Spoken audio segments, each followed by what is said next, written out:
পুরো মসজিদ ভর্তি হয়ে গেছে, মনে হয়েছে আমরা চোর, আমাদেরকে ধরে ফেলেছে।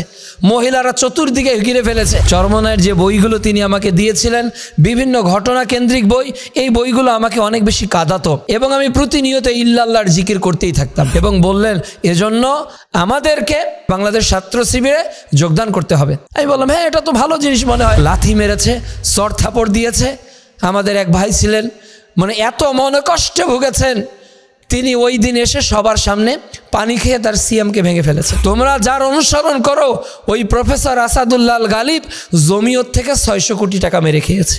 আমি বললাম তাই নাকি? কিন্তু তারা আমাকে খুতবা দিতে দেন, একটাই অপরাধ, আমি ডক্টর গালিবের লোক। পুরো এলাকায় ছড়ালো যে একে আর তাবলিগে নেওয়া যাবে না, আব্দুল্লাহ গোমরা হয়ে গেছে, পথভ্রষ্ট হয়ে গেছে। তার পায়ের সঙ্গে পা লাগার কারণে তিনি সলাতরত অবস্থায় তার বাম পা দিয়ে আমার ডান পায়ে একটা লাথি দেয়। লাথি দিয়ে তিনি ওই জায়গা থেকে বের হয়ে অন্য জায়গায় দাঁড়িয়ে যায়। জাল হক ওয়াজাকাল বাতিল ইন্নাল বাতিলা কানা জাহুকা। যখন সত্য এসে যায় তখন মিথ্যার অপসারণ হয়, কেননা মিথ্যা তার প্রকৃতিগত কারণে বিলুপ্ত হওয়ার। আত্মাহারিক টিভি, ওহির আলোয় উদ্ভাসিত জীবনের জন্য। আসসালামু আলাইকুম রাহমাতুল্লাহি ওয়া বারাকাতুহু। আলহামদুলিল্লাহি ওয়াহদা ওয়াসসালাতু ওয়াসসালামু আলা রাসূলিল্লাহ ওয়া আলা আলিহি ওয়া সাহবিহি আজমাইন ওয়া মান তাবিআহুম বিইহসান ইলা ইয়াউমিদ্দিন, আম্মা বা'দ। ক্বালা আল্লাহু তাআলা ইন্না হাদাইনাহুস সাবিলা ইম্মা শাকিরান ওয়া ইম্মা কাফুরা। প্রশংসা আল্লাহ রাব্বুল আলামিনের জন্য, যার ঐকান্তিক মেহেরবানিতে আজকে আমরা জীবন ঘনিষ্ঠ কিছু কথা বলার জন্য আপনাদের সামনে উপস্থিত হতে পেরেছি। আলহামদুলিল্লাহ। মুহাম্মদুর রাসূলুল্লাহ সাল্লাল্লাহু আলাইহি ওয়াসাল্লামের প্রতি যাবতীয় দরুদ ও সালাম। সম্মানিত দর্শক মণ্ডলী, আমি আমার জীবনে হকের সঠিক পথ কিভাবে পেলাম, কিভাবে বুঝলাম কোনটা সিরাতে মুস্তাকিমের চূড়ান্ত পথ, আমি আমার জীবনের অতীতের ফেলে আসা এই দিনগুলোর বিষয়ে আপনাদের সামনে কিছু কথা শেয়ার করতে চাই। মূলত আমার পড়াশোনা শুরু হয় খোলাহাটি ক্যান্টনমেন্ট এর প্রতিষ্ঠান থেকেই, যেটি দিনাজপুর জেলা অন্তর্গত পার্বতীপুর থানায়। আমি আমার লেখাপড়ার শুরুর দিকেই প্রথমত যে দাওয়াত পাই, এটি হলো প্রচলিত যে তাবলিগ জামাত 3 দিনের, শুরুতেই আমি যাওয়া শুরু করি এই তাবলিগ জামাতে। তবে জেনে রাখা ভালো হবে, আমাদের পুরো এলাকাটা কিন্তু আহলে হাদিস অধ্যুষিত এক এলাকা, এবং এটাও জেনে রাখা ভালো হবে যে পুরো এলাকাটাই কিন্তু বড় আলেমদের এলাকা।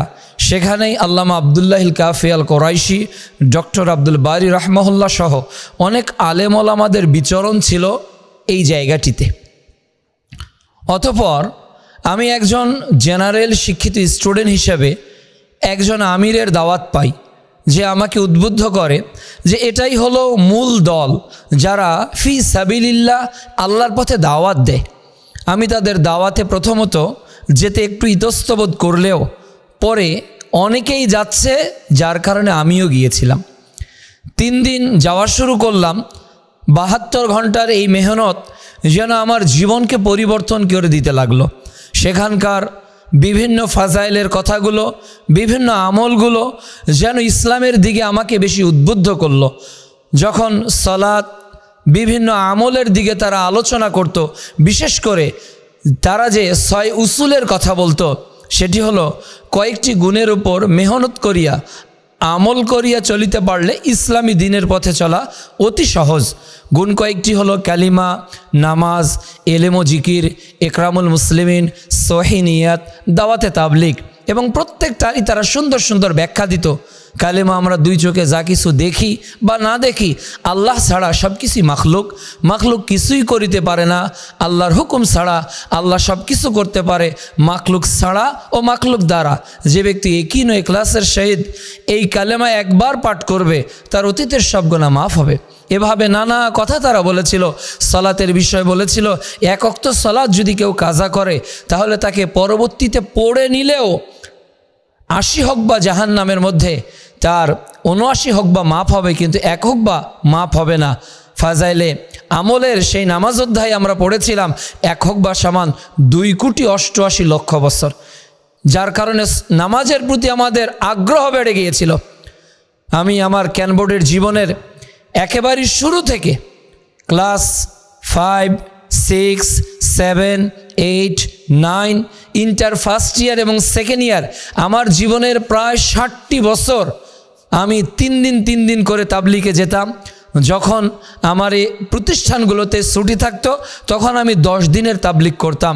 কিন্তু আমি কখনো ভাবিনি, আবার মধ্যে কখনো প্রশ্ন তোলা হয়নি যে এই পথটি কতটুকু শুদ্ধ পথ, বা এই কথাগুলো যে বলা হয় এই কথাগুলো সঠিক কি না। এর মধ্য দিয়েই আমি যখন ক্লাস 9-এ পড়ি ক্যানবোর্ডে, আমার এক শিক্ষক ছিলেন, মাশাআল্লাহ খুব সুন্দর চেহারার অধিকারী, জুব্বা পরতেন। আমি তার অনেক প্রিয় স্টুডেন্ট থাকার দরুন সে আমাকে একদিন বলল, আব্দুল্লাহ তোমাকে একটা জায়গায় নিয়ে যাব। জি স্যার চলেন। তিনি নিয়ে গেলেন আমাকে, বলতেছে তোমাকে বাস ভাড়া আমি দিব, সমস্যা নেই তুমি চলো। আমি উঠলাম বাসে, খোলাহাটি ক্যান্টনমেন্ট থেকেই বাস ছাড়লো রংপুরের উদ্দেশ্যে। সম্ভবত রংপুর জেলা স্কুল মাঠে চরমনাইয়ের পীর আসবে এজন্য তিনি আমাকে নিয়ে গেলেন। যেতে যেতে বাসের মধ্যেই যে জিকির শুরু হলো, আমাদের অনেকেই আমরা জিকির শুরু করলাম। এটা অনেকটা ভালো লাগতেছিল যে লা ইলাহা ইল্লাল্লাহ ইল্লাল্লাহ ইল্লাল্লাহ, এইভাবে দীর্ঘ পথ আমি খোলাহাটি থেকে রংপুর পর্যন্ত জিকির করতে করতে গেলাম। এরপর স্যার আমাকে দাওয়াত দিল, তুমি তো তাবলিগ করো আমি জানি বা শুনেছি, আমাদের প্রতি মঙ্গলবার খোলাহাটি রেল স্টেশন যে জামে মসজিদ হয় এখানে আমাদের হালকায় জিকিরের অনুষ্ঠান হয়। আশপাশের একজন ডাক্তারও সে অনুষ্ঠানে অংশগ্রহণ করেন, তুমি আসো আমিও সেখানে থাকি। স্যারের এই আহ্বানে আমি তাবলিগের পাশাপাশি সাড়া দিতে থাকি এই মসজিদে, এবং প্রতিনিয়ত মঙ্গলবার করে আমি যেতাম।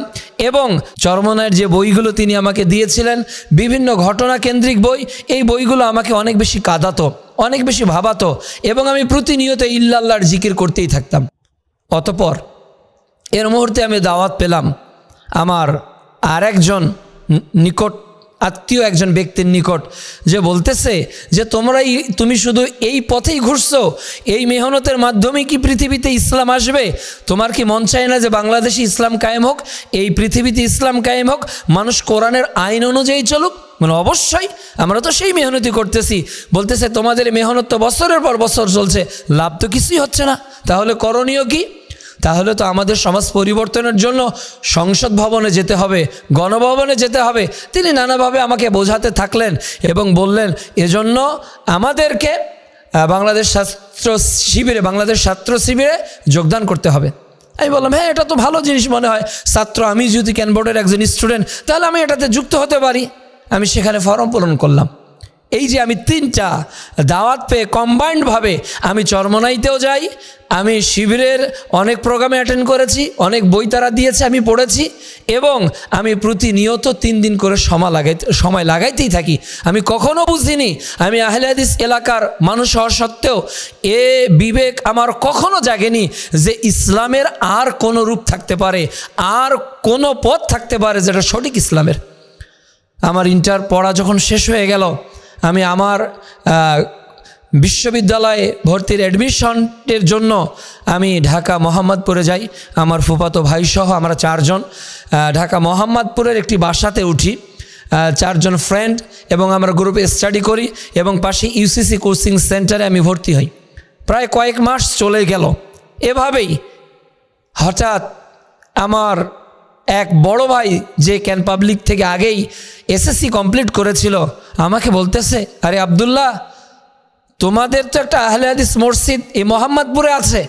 আমি তো চমকে উঠলাম, বলেন কি ভাই? আমি প্রতিনিয়ত হানাফি মাযহাবের মসজিদে সালাত আদায় করি, এবং আমি যখন চরমনাই করেছি তখন তারা আমার সালাতে কখনো বাধা দেয়নি। আমি যখন তাবলিগ করেছি তারা আমার সালাত বিষয়ে কখনো কিছু বলেনি।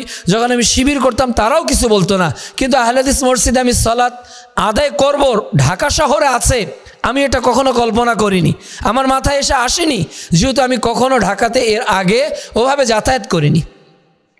কিন্তু ওই ভাইয়ের পরামর্শে আমি ওই দিন প্রথম আল আমিন মসজিদে প্রবেশ করি। আল আমিন মসজিদের সালাত, সেখানকার পরিবেশ দেখে আমি অবাক হয়ে যাই। যে তাদের সালাত আর আমাদের আহলে হাদিসের সালাতের মধ্যে কত পার্থক্য রয়েছে। আমি অবাক হলাম যে এখানে ফরজ সালাতের পর মুনাজাত হয় না, অথচ আমাদের পুরো এলাকায় তো এটার ব্যাপক প্রচলন ঘটছে। তখন আমার বাবা আমাকে টাকা পাঠাতেন, প্রতি মাসে অনেক টাকা পাঠাতেন। আমি সেই টাকাগুলো বাঁচিয়ে আলামিন মসজিদে বই নেওয়া শুরু করলাম এবং সেখানে আমি সর্বপ্রথম একটা পত্রিকার সন্ধান পাই। সেটা হলো মাসিক আর তাহারিক পত্রিকা, যেটা ধর্ম সমাজ ও গবেষণা বিষয়ক পত্রিকা। আমি এই পত্রিকাটি পেয়ে এতবার পড়ি, যতবার পড়ি ততবার কেন জানি আমাকে ভালো লাগে। আর প্রত্যেকটা কথার পিছনে কোটেশন, যেটা বুখারীতে আছে, এটা মুসলিমে আছে, হাদিস নাম্বার এত। তখন আমি এত কিছু বুঝতাম না, কিন্তু আমাকে আত্মাহারিক পড়তে এত ভালো লাগতো যে একটা আত্মাহারিক আমি কতবার পড়েছি এর কোনো হিসাব নেই। এমনকি আমি যখন ঢাকা থেকে বাসা আসতাম, তখন আমি ইউসিসির অ্যাডমিশন দিব, এর পরেও আমি আমার অ্যাডমিশন বইয়ের মাঝখানে আত্মাহারিক রেখে পড়তাম। এবং আমার বাবা বা মা যখন আমার রুমে প্রবেশ করতো, তখন আমি বইটা ঢেকে অন্য পড়া বের করে আবার পড়তাম। এটা আমার চিরচারিত একটা নিয়ম ছিল। হঠাৎ পাশে, যার কৃতজ্ঞতা আদায় না করলেই নয়, আমার পাশে এক মাদ্রাসা ছিল, তিনি মাদ্রাসার শিক্ষক ছিলেন। তেনার বাসা হলো বিরামপুরে, শাহ আলম ওস্তাদজি। তিনি আমাকে তার কাছে নাকি আত্মাহারিক আসতো। আমি অবাক হয়ে গেলাম, এই এলাকায় আত্মাহারিক আসে। আমি তার কাছে 2003, 4, 5, 6 বিভিন্ন সালের ওস্তাদ যতটা আত্মাহারিক আছে দেন, আমি এটা পড়তে থাকি। এরপর তার কাছে ছোট্ট একটা 40 টাকা দামি সালাতে রাসুল আমি পাই। এই সালাতে রাসুল পড়তে পড়তে হঠাৎ আমি জানতে পারি যে সালাতের পর আসলে এভাবে হাত তুলে মোনাজাত করা যায় না। তখন আমি এটাও আমল করতে থাকি, কিন্তু তখন আমি আবার তাবলিগও যেতে থাকি, আবার জিকিরও করতে থাকি, আবার বিভিন্ন পথেও যেতে থাকি। আমি জানতাম না আসলে কিভাবে ইসলামকে প্র্যাকটিস করতে হয়। সম্মানিত দর্শক মণ্ডলী, এভাবেই আমার দিন অতিবাহিত হতে থাকলো। হঠাৎ আমি আমল করা শুরু করলাম। কি আমল? যে আমি জানতাম না রুকুর আগে রাফেলেদিন করতে হয়, এটা শুরু করলাম। এলাকার মানুষ তাতে বাধা দিত না। সালাতের পর অনেক জিকির করতাম, বাধা দিত না, কিন্তু আমি হাত তোলা ছেড়ে দিলাম। হঠাৎ প্রথমত কিছু মানুষ কিছু বলেনি, কিন্তু ডানে একজন বলে, তুমি হাত তোলো না কেন? না আমি তুলবো না। তুমি হাত তোলো না কেন? তুলবো না। আমি যখন তাবলিগ করতাম, তো আমার এই দাওয়াতের মেজাজ এত বেশি ছিল যে আমার পুরো এলাকায় 250+ তাবলিগের সাথী ভাই ছিল। প্রায় আমার গ্রামেই ছিল 250+। আমি সবাইকে তাবলিগের দাওয়াত দিতাম এবং প্রত্যেককে নিয়ে যেতাম। আমার ছোট ভাই, আমার চাচা, আমার অনেক রিলেটিভ, সবাইকে এই মেহনতের দাওয়াত দিতাম। কিন্তু যখন এই প্রচলিত মুনাজাত আমি ছাড়লাম এবং আমার দেখা দেখি আমার তাবলিগের আরও অনেক ভাই ছেড়ে দিল, তখন হঠাৎ আমাদের উপর নানা বাধা আসতে শুরু করলো, বিপদ আসতে শুরু করলো। আমি বুঝলাম না এটা কেন। তখন আমার তাবলিগের যিনি মুরব্বী, আমার ইউনিয়ন আমির, উনি আমাকে একদিন ডাকলেন যে, আব্দুল্লাহ, তুমি যে পথে যাচ্ছ এটা ভুল পথ, এটা উচিত পথ না। আমি বলতেছি, তাই নাকি হুজুর? এটা কি ভুল পথ? আমি কনফিউশনে পড়ে গেলাম। আমাদের গ্রামের একজন লোক, যিনি রাজশাহীতে থাকতেন, ইনি রাজশাহীতে চাকরি করতেন, উনি তাবলিগের অনেক বড় সাথী। তিনি গ্রামে যেতেন, তাকে ওই আমিন নিয়ে এসেছে যে আব্দুল্লাহকে একটু বোঝান। কেন বোঝান? আমি ম্যাক্সিমাম সময় 6 নম্বরের বয়ান করতাম বিভিন্ন জায়গায়, এবং আমার তাবলিগের ইউনিয়ন আমির আমাকে উদাহরণ দিত যে এই যে ক্যান পাবলিকের স্টুডেন্ট, এই ক্যান বোর্ডের স্টুডেন্ট, সে যদি তাবলিগে সময় লাগাতে পারে, তোমরা কেন লাগাতে পারো না? আমাকে রেফারেন্স করে অন্য ছেলেদেরকে উদ্বুদ্ধ করতো, অন্য স্টুডেন্টকে উদ্বুদ্ধ করতো। আমাকেও ভালো লাগতো। আমি এমন বয়ান দিতাম, বিশেষ করে আপনার ফাজাইলে জিকির, এরপর ফাজাইলে দরুদের এমন কিছু ঘটনা থাকতো। আমি ফজরের পর যখন বয়ান দিতাম, আমি নিজেও কাঁদতাম, আমার আলোচনা যারা শুনতো তাদেরকেও কাঁদাতাম। কিন্তু যখন আমি আত্মাহারিক সহ এই বইগুলো, সালাতে রাসুল, এই 2টা বই আমার প্রথমত দীর্ঘদিন আমার কাছে ছিল। একটা হলো সালাতে রাসুল এবং একটা আত্মাহারিক। আমি আমার ওয়াক্তিয়া মসজিদে এই সালাতে রাসুলটা রেখেছিলাম, এই 40 টাকা সালাতে রাসুলটা। তো হঠাৎ পরের রক্তে সালাত আদায় করে এসে দেখি যে সালাতে রাসুল বইটা নাই। মানে আমি এত কান্না করেছি এবং আমি মসজিদের এতজনকে বলেছি যে আমার এই বইটা কোথায়। আমি যে এখানে একটা বই রাখলাম, কারণ এই বইটা আমি অনেক কষ্ট করে সংগ্রহ করেছি, অনেক কষ্ট করে। সেই সময় 2010 সাল আমি জানতে পারলাম যে বেগমপুর, আপনার বিরামপুরের বেগমপুরে একজন আলেম আসবেন, এই সালাতে রাসূলের লেখক প্রফেসর ডক্টর আসাদুল্লাহ আল গালিব। তখন আমি খোঁজ নিলাম কিভাবে আমি যেতে পারি। আমি সন্ধান পাওয়ার পর জানলাম কোন মাঠে আসবে। এটা জানার পর আমি নিজ হাতে আমার এলাকায় এটা কম্পিউটারে লিখে বিভিন্ন জায়গায় পোস্টারিং করলাম, মসজিদে মসজিদে দিলাম, এবং কারা কারা আসবে আমি তাদের নামে খামে করে চিঠি লিখলাম। সেখানে গালিব স্যারের নাম ছিল, সেখানে ডক্টর সাকওয়াত স্যারের নাম ছিল। আমি গিয়ে তাদেরকে দিব যে আমার এলাকায় আমি এইভাবে এখানে আসার দাওয়াত দিয়েছি। কিভাবে যাব জানতাম না, কিভাবে যাব।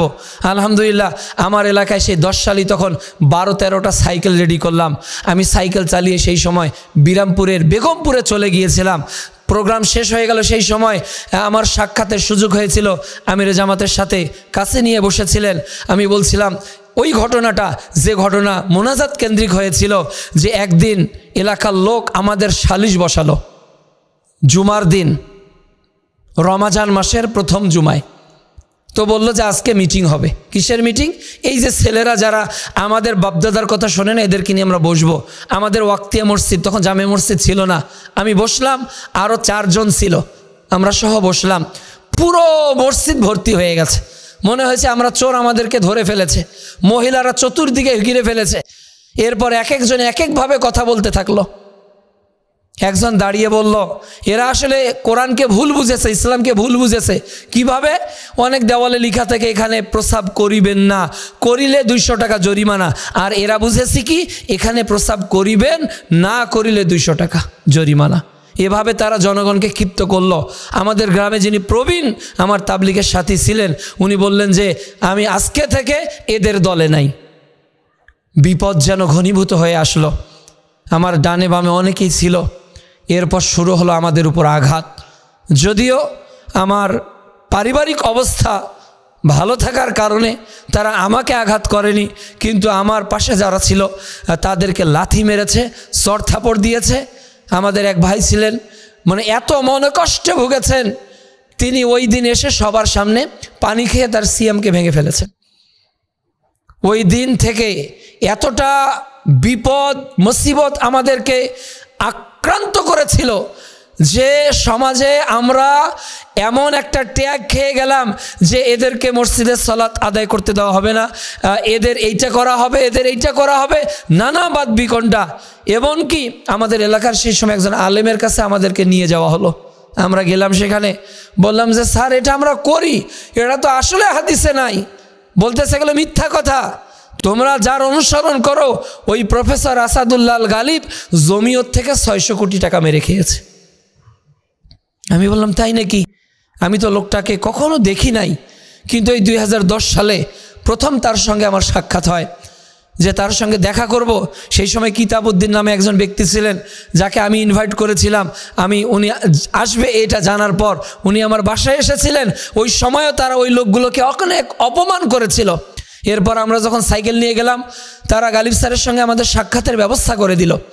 সাক্ষাৎ হলো, তো বললাম যে স্যার তারা বলেছে আপনি 600 কোটি টাকা মেরে খেয়েছেন, আমরা নাকি ইহুদিদের এজেন্ট, আমরা নাকি অমুক তমুক হয়ে গেছি।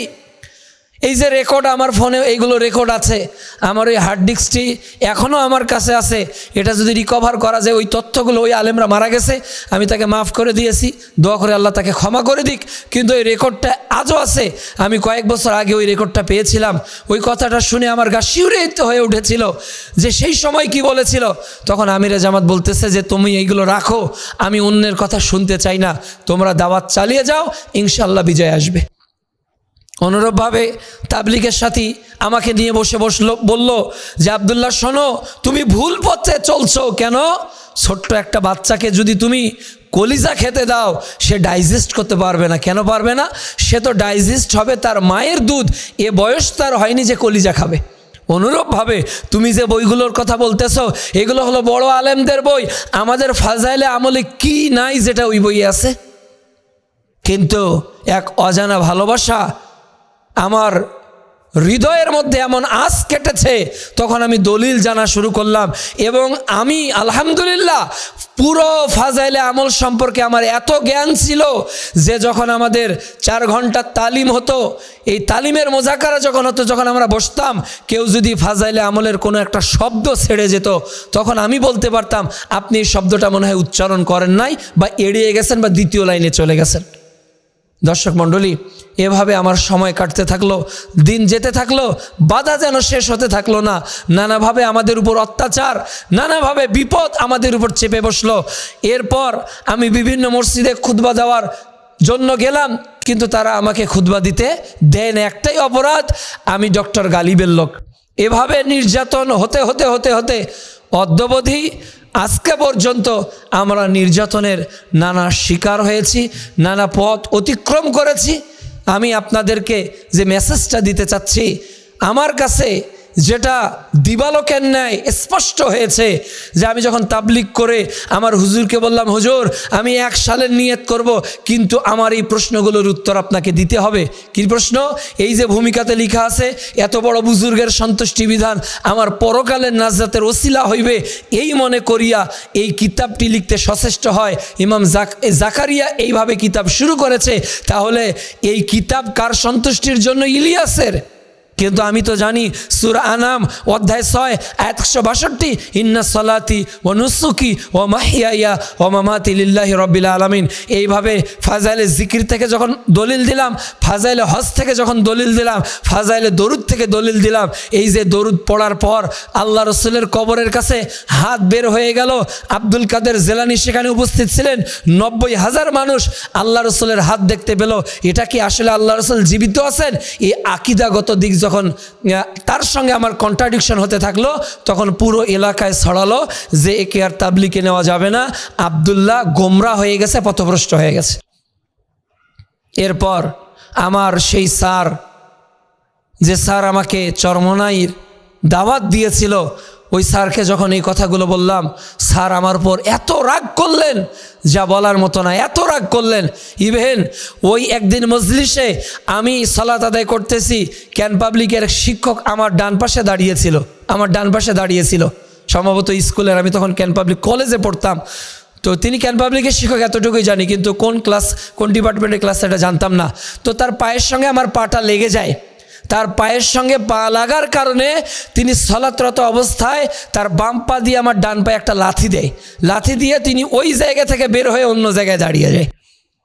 এবং আমার স্যার আমার প্রতি খুব রাগ করেন যে তুমি যেগুলো বলতেছো এগুলো ভুল, আসলে আমাদের যে কোনো একটা তরিকা এইভাবে গ্রহণ করতে হবে, কলব পরিষ্কার ছাড়া কখনো সম্ভব না, কাজেই তুমি ভুল পথে আসো।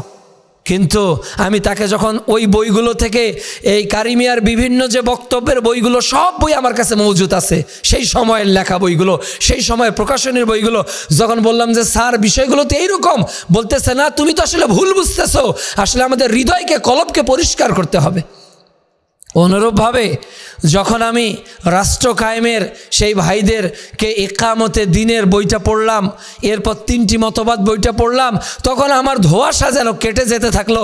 তখন আমি দাওয়াত দেওয়া শুরু করলাম। তখন বলতেছে, দেখো আমাকে যুক্তি দিত একটা ফরজ বিধান কায়েম করার জন্য কিছু বিষয়কে স্যাক্রিফাইস করা যায়, যেমন দাড়ি ছোট রাখা, টাকনুর নিচে কাপড় ঝোলানো, যেগুলো আমি কখনোই মেনে নিতে পারিনি, যার কারণে তাদের সঙ্গেও আমার একটা ব্যাপক পার্থক্য তৈরি হয়ে যায়।